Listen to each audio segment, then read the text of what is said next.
지난주 이야기에 이어서 야곱의 이야기입니다. 야곱은 두려움에 휩싸여서 특별한 밤을 보냈죠. 형 에서가 원한에 사무쳐서 400명의 군인을 이끌고 기다리고 있다는 소리를 듣고 야곱은 밤새 두려움에 떨었습니다. 그러나 오늘 본문에 보니까 그것은 전혀 근거 없는 두려움이었죠. 오늘 4절에 보니까 에서가 달려와서 그를 맞이하여 안고 목을 어긋맞추어 그와 입 맞추고 서로 울었다. 두 형제가 20년 만에 울면서 화해하는 장면으로 어찌 말하면 약간 허무하게 끝이 납니다. 에서는 충동적인 사람이죠. 충동적인 사람들은 또 어떤 면에서는 단순한 구석이 있어요. 그래서 이렇게 그냥 해프닝으로 끝난 것 같습니다. 근데 오늘 본문은 조금 이상해요. 그 다음에 야곱의 행동이 좀 지나칩니다. 3절에 보니까 몸을 7번 땅에 굽혀 그의 형 에서에게 가까이 갔다. 7번 절했다고 나와요. 또한 6절, 7절에 보니까 여종의 자식들과 더불어 절하고 레아도 그의 자식들과 더불어 절하고 요셉이 라헬과 더불어 나와서 절했다. 가족을 세 대로 나눠서 종의 자녀들, 레아의 자녀들, 그리고 라헬의 자녀들 순으로 세 차례나 가족들이 절을 하러 나오는 장면이 나옵니다. 그리고 5번이나 에서를 나의 주님이라고 부릅니다. 8절, 13절, 14절, 14절, 15절에 5번이나 나의 주님 이렇게 불러요. 그리고 2번이나 자신을 에서에게 나는 종이다라고 표현을 합니다. 5절, 14절이 그래요. 잘 화해했습니다. 근데 너무 지나치게 자기를 비하하고 있어요. 전날 밤에 천사와 씨름했습니다. 그래서 승리했어요. 그래서 하나님을 붙잡은 모습입니다. 그렇다면 배짱도 있고 용기도 있고 자신만만해서 나가야 되는데 그렇지 않아요. 이 모습만 딱 떼놓고 보면 에서한테 아주 쩔쩔매는 모습이고 굴종적인 모습을 보여줍니다. 왜 야곱은 이런 행동을 하고 있을까요? 그 답을 알기 위해서는 에서에게 준 선물과 그에 관한 답변에서 우리는 힌트를 얻을 수 있습니다. 9절에 보니까 에서가 이르되 내 동생아 내게 있는 것이 족하니 네 거는 그냥 가져가라 이렇게 말을 합니다. 그때 10절 11절에 야곱이 그렇지 않습니다. 내가 형님 눈앞에서 은혜를 입었사오니 내 손에 있는 예물을 좀 받아주십시오. 형님의 얼굴을 배운 즉 하나님의 얼굴을 본 것 같습니다.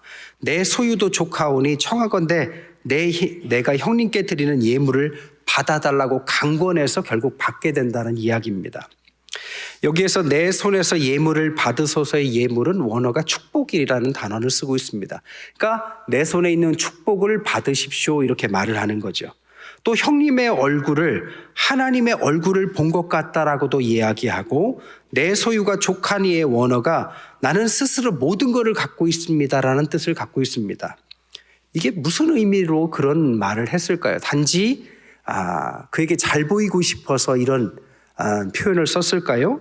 또 하나 얼굴이란 표현이 앞뒤로 많이 나옵니다. 3장 10절에 내가 형님의 얼굴을 배운 즉 하나님의 얼굴을 보는 것 같다. 형님을 하나님에게 빗대고 있어요. 그러니까 아부를 하는 걸까요? 또한 30절에 보니까 32장 30절에 야곱이 하나님을 만나서 그곳을 하나님의 얼굴이란 뜻의 분이엘, 얼굴이라는 표현을 또 앞에서 쓰고 있습니다.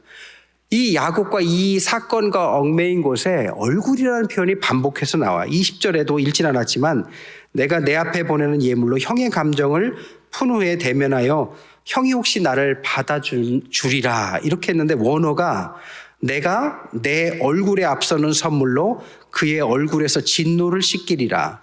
내가 그의 얼굴을 볼 때 그가 혹시 내 얼굴을 들까? 얼굴이라는 표현을 4번이나 씁니다. 에서의 얼굴, 하나님의 얼굴, 자신의 얼굴. 왜 이렇게 얼굴이라는 표현을 많이 쓸까요? 즉 축복과 얼굴이라는 표현이 계속해서 반복해 나옵니다. 그 이유를 찾기 위해서는 야곱이 받은 3가지 축복에 관한 이야기를 이해해야 합니다. 먼저 27장에 야곱이 받은 첫 번째 축복이 이렇게 표현되어 있어요. 그에게 축복하여 이르되 내 아들의 향치는 여호와께서 복 주신 밭의 향취로다. 하나님은 하늘의 이슬과 땅의 기름짐이며 풍성한 곡식과 포도주를 내게 주시기를 원한다. 야곱이 에서에게서 빼앗은 복, 이삭을 속이고 처음 받은 복의 첫 번째는 재물과 관련된 복입니다. 하늘의 이슬, 땅의 기름짐, 풍성한 곡식과 포도주였습니다. 또한 만민이 너를 섬기고 열국이 내게 굴복하리니 내가 형제들의 주가 되고 내 어머니의 아들들이 내게 굴복할 거다. 이것은 권력, 권세에 관한 겁니다. 그러니까 제일 먼저 야곱이 받은 빼앗은 축복은 세상의 복입니다. 재물과 권력. 이것은 원래 주인은 에서였죠. 세상의 아버지가 사랑하는 아들에게, 그것도 장자에게 주고 싶은 것이 바로 이것입니다. 재물과 권력. 그런데 그것을 빼앗았습니다. 그리고 나서 이삭은 야곱이 가짜였다라는 걸, 속았다라는 사실을 알고도 집을 떠나려고 할 때 한 번 더 축복을 합니다. 그게 28장 3절 4절이에요. 전능하신 하나님이 내게 복을 주시어 내가 생육하고 번성하여 내가 여러 족속을 이루게 하고 아브라함에게 허락한 복을 내게 주시되 너와 함께한 네 자손에게도 주사 하나님이 아브라함에게 주신 땅 곧 네가 거류하는 땅을 네가 차지하기를 원한다. 야곱인 줄 알고 준 복은 아브라함의 복입니다. 언약의 복이에요. 자녀와 땅이라는 전통적인 언약의 계승자에게만 주는 복입니다. 이 복을 다시 한번 주더라는 겁니다. 왜 야곱은 이 두 가지 복을 다 받았을까요? 바로 얼굴 때문입니다. 무슨 이유 때문이죠? 이삭이 야곱의 얼굴을 분별하지 못했기 때문에 이 두 가지 축복을 다 받게 된 거죠. 이삭이 볼 때 야곱이 안 보입니다. 에서한테 빨리 축복을 주기 위해서 음식을 준비하라고 그랬어요. 그런데 돌아온 사람을 보니까 아무래도 미심쩍어요. 시각, 눈에 보이지 않습니다. 그래서 다른 감각으로 그가 에서인지 판별하는 내용이 나와요. 음식을 맛봅니다. 미각이죠. 손으로 만져봐요. 촉각이죠. 냄새를 맡아봐요. 후각이죠. 음성을 들어봅니다. 청각입니다. 인간이 갖고 있는 5가지 오감 중에 시각을 잃어버린 이삭은 나머지 4 감각을 최대한 동원해서 분별했는데 그것이 속은 거죠. 그리고 준 축복이 재물과 권세에 해당하는 축복이었다는 것입니다. 즉 첫 번째, 두 번째 축복 중에서 첫 번째 준 축복은 주인공이 에서입니다. 이것은 사랑하는 육신의 아들 장자에게 주고 싶었던 축복이에요. 그런데 야곱이 그것을 빼앗아 갑니다. 왜요? 얼굴, 눈이 안 보이니까 얼굴을 속인 거죠. 야곱이 에서의 얼굴을 속여서 빼앗은 축복입니다. 왜 야곱은 이렇게까지 해서 그 축복을 빼앗았을까요? 이 이야기의 전체적인 구성에서는 야곱은 자신의 인생의 여정을 살고 있습니다. 즉 자신이 누구인지를 찾아가고 있는 과정입니다. 얼굴이라는 것은 자기를 나타내요. 나는 누구인가? 이름이라는 것은 나는 어떻게 불리우는가? 축복이라는 것은 나는 어떤 운명으로 살아갈 것인가를 말하는데 야곱은 초기에 그의 모델을 에서로 잡고 있다는 겁니다. 즉 에서가 되고 싶었어요. 그래서 에서의 자리를 차지하고 싶었습니다. 그는 태어날 때부터 형 에서의 발꿈치를 잡아요. 그리고 장자권도 속여서 빼앗습니다. 그의 옷을 입고 그의 축복마저 마지막에 빼앗아요. 왜? 눈에 안 보이는 이삭을 통해서 그의 형의 축복을 빼앗으려고요. 아버지 이삭이 눈에 안 보여서 마지막으로 확인해요. 너가 누구냐? 그때 뭐라고 야곱이 답합니까? 27장 19절에 나는 아버지의 맏아들 에서입니다 라고 거짓말을 합니다. 근데 거짓말이지만 사실 반쪽짜리 거짓말이죠. 뭐냐? 자신의 마음에는 에서가 되고 싶은 마음에서 이렇게 행동을 할 거죠. 그리고 20년이 흐른 것입니다. 여러분, 우리에게 주신 하나님의 진정한 축복이 무엇일까요? 처음에는 그는 말한 것처럼 에서가 되려고 했어요. 에서는 그 당시에 아주 전형적인 영웅의 모습을 하고 있었습니다. 모태에서부터 붉고 털로 덮인 채로 나왔어요. 육체적으로도 강인했고 에너지가 넘쳤습니다. 숙련된 사냥꾼이었어요. 그 당시에 가장 전쟁에 나가서 남자로서의 역할을 할 만한 사람, 전형적인 영웅의 모습, 그게 에서였습니다. 그래서 아버지가 그를 사랑하고 그만 사랑하죠. 자연의 사람이었고 전쟁에 나갈 수 있는 힘과 기술을 가진 최고의 경쟁력 있는 사람. 야곱이 볼 때 누가 봐도 이 에서만큼 그 당시에 선망의 대상은 없었을 겁니다. 그래서 야곱은 어려서부터 그 에서의 자리를 뺏고 싶고 에서가 되고 싶었습니다. 야곱은 거울을 볼 때마다 자신의 얼굴을 봤겠지만 상상의 거울에서는 에서를 본 거죠. 자기가 만들고 자기가 되고 싶은 그 거울에서는 항상 에서의 모습이 자기에게 투영됐습니다. 그리고 결국에는 아버지 이삭, 눈먼 아버지에게 형의 얼굴을 보여준 거죠. 트렌드 코리아 2024년도에 보니까 요즘 트렌드를 10가지를 정했는데 그 중에 하나가 육각형 인간이라는 게 있습니다. 그러니까 요즘 젊은이들이 꿈꾸는 인간형을 육각형 인간이라고 표현했어요. 육각형이 뭐냐? 외모, 성격, 학력, 자산, 직업, 집안. 이 육각형의 꼭지점에 각자 우리가 선망하는 좋은 집안의 학력의 재산의 직업의 성격, 이 육각형이 있는데 요즘 선망하는 젊은이들이 꿈꾸는 인생은 육각형의 어느 한 꼭지점에 있는 게 아니라 육각형을 다 채우는 말 그대로 완벽한 인간을 꿈꾼다고 그래요. 옛날에 어른 세대는 고생하고 그 다음에 치열한 노력으로 성공하는 것이 모델이었어요. 근데 요즘은 그렇지 않아요. 어렵다가 성공하기보다 처음부터 흔히 말하는 금수저로 태어나서 성공을 당연하게 하는 외모도 뛰어난 모습이 요즘 젊은이들이 선망하는 모습이래요. 근데 누구나 그렇게 될 수도 없고 그런 사람이 몇이나 있겠습니까? 그러니까 젊은이들은 그런 모습을 판타지로 꿈꾼다는 겁니다. 그래서 아이들이 보는 만화나 소설을 보면, 웹소설을 보면 항상 80% 이상이 판타지래요. 어떤 사람이 흙수저로 태어났어요. 근데 죽었다가 다시 태어나요.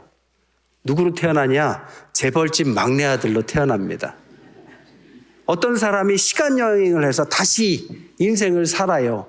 왕족의 아들이나 딸로 태어납니다. 판타지죠. 그만큼 자신이 욕망하는 세상을 판타지로 꿈을 꾸는 세상. 이게 바로 오늘날 우리가 겪는 한국에서 일어나는 아이들의 선망의 대상이라는 거죠. 오늘 야곱이 꿈꾸는 것은 자신의 모습이 아니라 형을 통해서 욕망을 꿈꾸는 겁니다. 이것을 심리학에서는 리플리 증후군이라고 하죠. 여러분 영화 보셨어요? 알랭 드롱이 주연했던 태양은 가득히. 이거를 알면 나이가 꽤 되신 거죠, 그죠? 예. 알랭 드롱이 태양은 가득히에서 부자 친구를 선망하다가 그의 목숨을 빼앗고 그의 것을 다 차지하죠. 그의 재산, 그의 지위, 그의 이름, 그의 명예. 자기가 자기의 인생을 사는 게 아니라 다른 사람의 인생을 흉내내면서 욕망을 투사해서 살아가다가 나중에는 그것이 밝혀져서 끝을 맺는 영화입니다. 리플리 증후군에 지금 빠져 있는 거죠. 야곱의 초기에는 그랬습니다. 그러니까 거울을 봐도 그것은 자신의 얼굴이 보이지 않고 에서의 얼굴이 보이고 아버지에게 보여준 얼굴도 자신의 얼굴이 아니게 됩니다. 여러분, 하지만 야곱은 축복을 2번을 주었습니다. 즉 야곱에게도 아버지가 주려고 했던 축복이 분명히 있었다는 겁니다. 첫 번째 축복은 육신적인 재물과 권세인 육신의 장자에게 주려는 축복이었다면 두 번째 축복은 영적 계승자였던 아브라함의 축복을 야곱에게 주려고 했었습니다. 창세기 28장 3절 4절에 보니까 전능하신 하나님이 내게 복을 주어 내가 생육하고 번성하고 내가 여러 족속을 이루고 아브라함에게 허락한 복을 내게 주시되 너와 함께 네 자손에게도 주사 하나님이 아브라함에게 주신 땅, 곧 내가 거류하는 땅을 네가 차지하기를 원한다. 이것은 그냥 준 게 아니라 처음부터 야곱에게 주려고 했던 복, 자녀와 땅으로 대표되는 언약의 계승자의 축복이었습니다. 사실 야곱은 이것을 받기 위해서 노력할 필요가 없었어요. 가면을 쓸 필요도 없었습니다. 자신의 인생 그대로 살면 됐어요. 하나님께서 부르신 약속의 자녀로서의 살면 됐던 것입니다. 제가 처음 목회자로 부름받고 나서요, 초창기 전도사 생활을 하면서 설교를 해야 되잖아요. 어떻게 설교해야 될지 모르겠는 거예요. 그래서 우리나라에서 내노라 하는 목사님 설교 10편을 골랐어요. 10편을 다 짜집기를 내서 한 편의 설교로 만들었습니다. 아주 유명한 목사님의 아주 훌륭한 설교들 10개를 짜집기 해서 설교를 하는데, 설교하는 중에 이게 지금 내가 무슨 말을 하고 있는지를 모르겠는 거예요. 훌륭한 설교임에도 불구하고 내 설교가 아니라 누군가의 설교를 대신하고 있으니 그것은 제가 아니죠. 어느 날 갑자기 그런 생각이 들었어요. 하나님께서 나를 부르셨다면 나에게 해당하는 목회 분량이 있을 텐데 왜 나는 다른 사람들을 선망하는가? 결국 그때부터 저는 제 길을 걸어서 여기까지 왔습니다. 마찬가지죠. 야곱도 그렇게 살아왔어요. 그게 전부인 것 같고 세상의 모든 축복을 결국 얻으려고 노력해서 얻은 것처럼 보였습니다. 하지만 인생의 실존적인 체험, 그 어두운 밤에 천사와 씨름하면서 고민했던 게 뭡니까? 나는 누구인가를 다시 한번 고민하게 되죠. 그리고 나서 드디어 자신의 인생을 되찾습니다. 자, 그리고 나서 형을 만난 거죠. 형을 만나서 구사일생으로 살았지만 산 것에 만족한 것이 아니라 지금 형에게 주고 형에게 이렇게 자기 비하와 같은 굴종의 모습을 보이는 것은 형에게 빼앗은 그 복을 돌려주고 있다는 것입니다. 원래 형에게 예비된 하늘의 이슬과 땅의 기름짐, 풍성한 곡식과 포도주, 이건 형의 복이죠.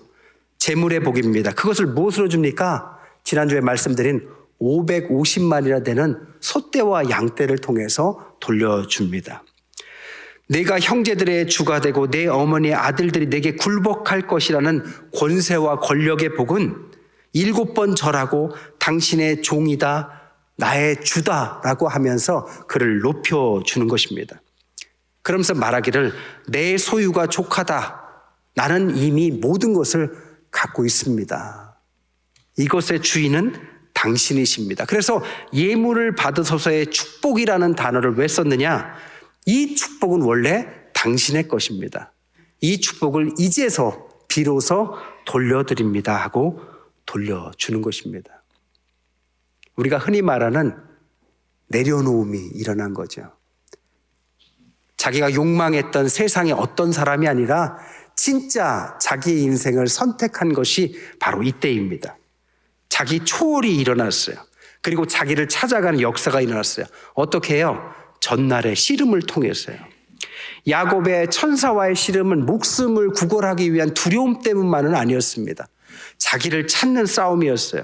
에서가 되고 싶은 과거의 야곱과 하나님께서 부르신 하나님의 언약의 계승자로서의 야곱, 아직 완성되지 않았지만 그 길을 갈 것인지, 이전까지의 에서가 되고 싶은 야곱으로 계속 머무를 것인지, 이 싸움을 한 거죠. 천사와 싸움을 하면서 천사가 야곱에게 그가 원했던 일반적인 축복인 부와 건강과 안전을 약속하지는 않습니다.